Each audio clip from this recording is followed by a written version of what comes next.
Dimanche 27 novembre 2022. Le feu de l'enfer. Encore un plaisir de vous accueillir sur votre chaîne L'Aventure dans la Parole. Nous vous saluons du pays, de la ville, de la contrée dans laquelle vous nous écoutez. Que la paix et l'espérance vous soient données par Dieu. Et nous vous invitons à participer avec nous en cliquant sur le pouce et en vous abonnant pour recevoir chaque jour les notifications, ou encore en laissant des commentaires sur ce que vous avez compris, et en plus en partageant le lien avec toutes vos connaissances. Le texte à mémoriser de cette semaine que nous vous invitons à dire avec nous se trouve dans 1 Thessaloniciens chapitre 5, le verset 21. Mais examinez toutes choses, retenez ce qui est bon. Nous le reprenons ensemble, 1 Thessaloniciens chapitre 5, verset 21. Mais examinez toutes choses, retenez ce qui est bon. Les gens vont-ils en enfer ou au paradis, ou encore au purgatoire, juste après leur mort? Quelle est la vision populaire de l'enfer et l'image biblique de l'étang de feu? Pouvons-nous échapper au feu de l'enfer? Qu'enseigne la théorie de l'immortalité naturelle de l'âme? Accorde-t-elle la vie éternelle, que ce soit au paradis ou en enfer, à tous les êtres humains, même à ceux qui ne sont pas en Christ?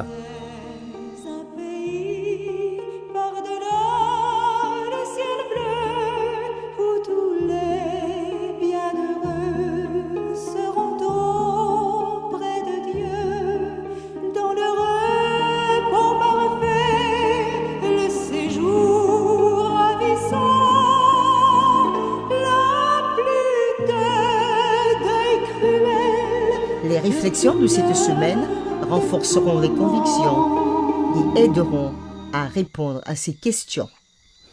Et aujourd'hui, nous présentons la séquence Des vers immortels.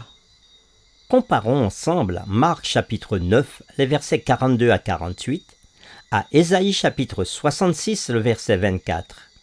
Comment comprenez-vous l'expression « leur vers ne meurt point » ?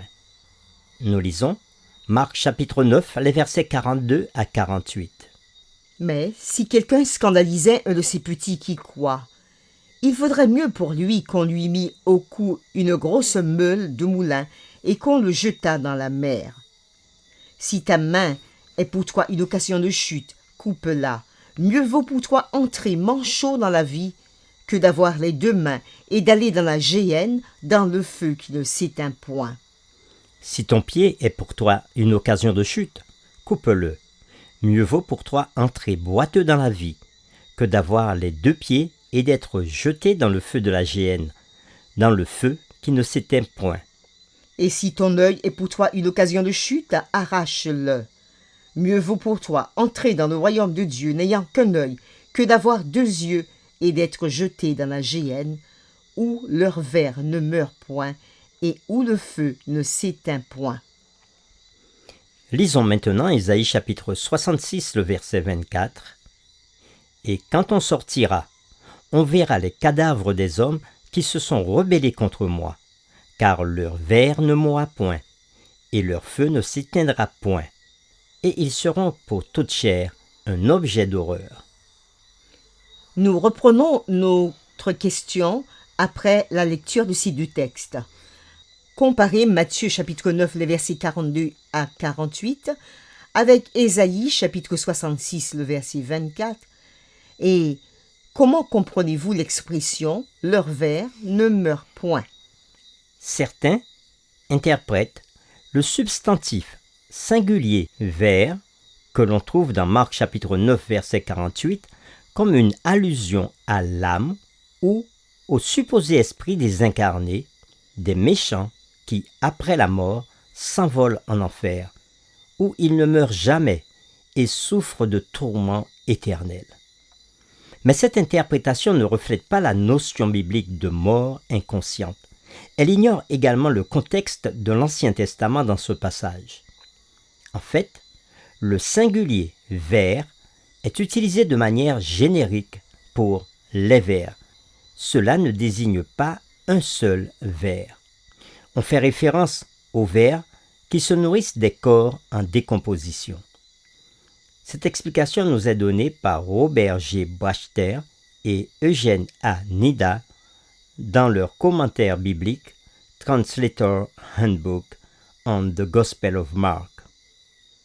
Dans Marc chapitre 9, le verset 48, Jésus cite Ésaïe 66, le verset 24, qui dit « Et quand on sortira, on verra les cadavres des hommes qui se sont rebellés contre moi, car leur ver ne mourra point, et leur feu ne s'éteindra point, et ils seront pour toute chair un objet d'horreur. » Cette scène métaphorique, effrayante, dépeint un champ de bataille avec les ennemis de Dieu morts sur le sol et détruits.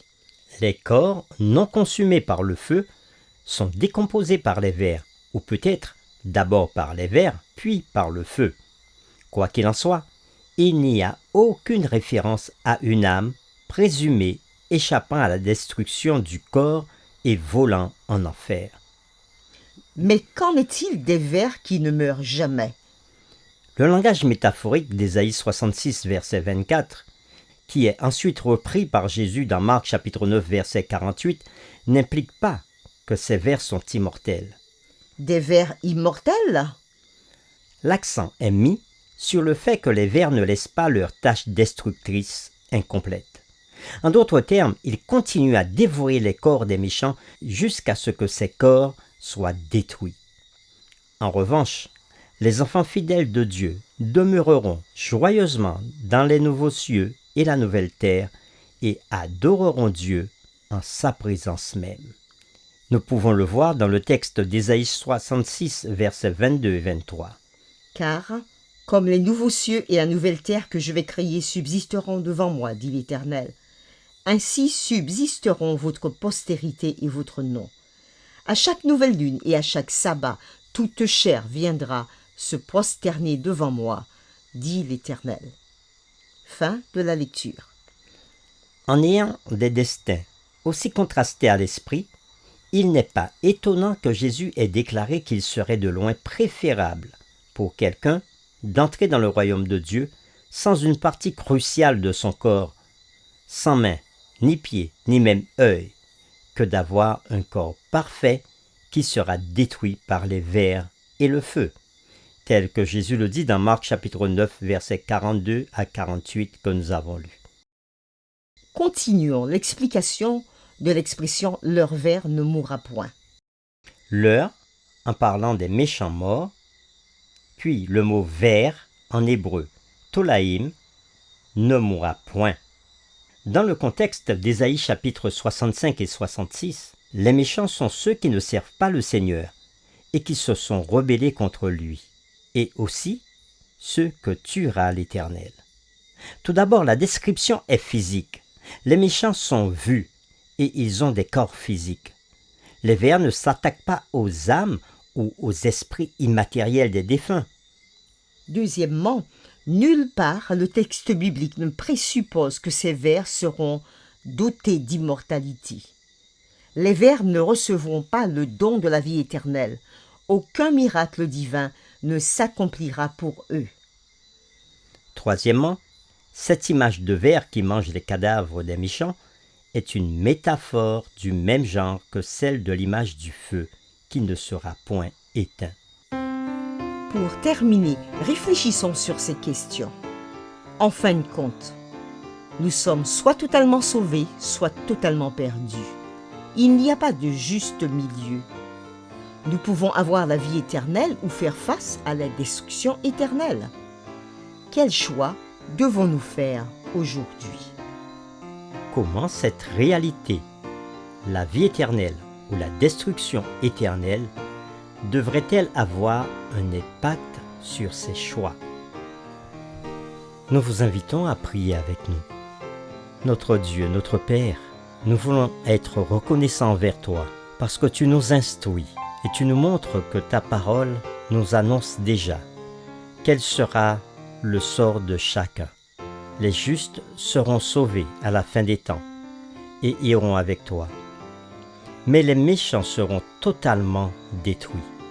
Et c'est ce que ta parole veut dire à travers l'expression « les vers ne mourront point ». Ce que ta parole nous dit, c'est que ceux qui ne font pas ta volonté seront détruits une fois pour toutes et à tout jamais. Oui, cela nous pousse à réfléchir sur quelle voie nous voulons choisir, soit choisir de te suivre ou encore choisir l'autre voie qui mène à la perdition. C'est pour cela que nous voulons te prier, pour que chacun d'entre nous, tous ceux qui écoutent aujourd'hui cette parole, prennent la décision de te donner totalement leur vie et faire partie de ceux qui vivront heureux avec toi pendant l'éternité. Merci Père pour ton enseignement. Nous t'avons prié au nom de Jésus. Amen.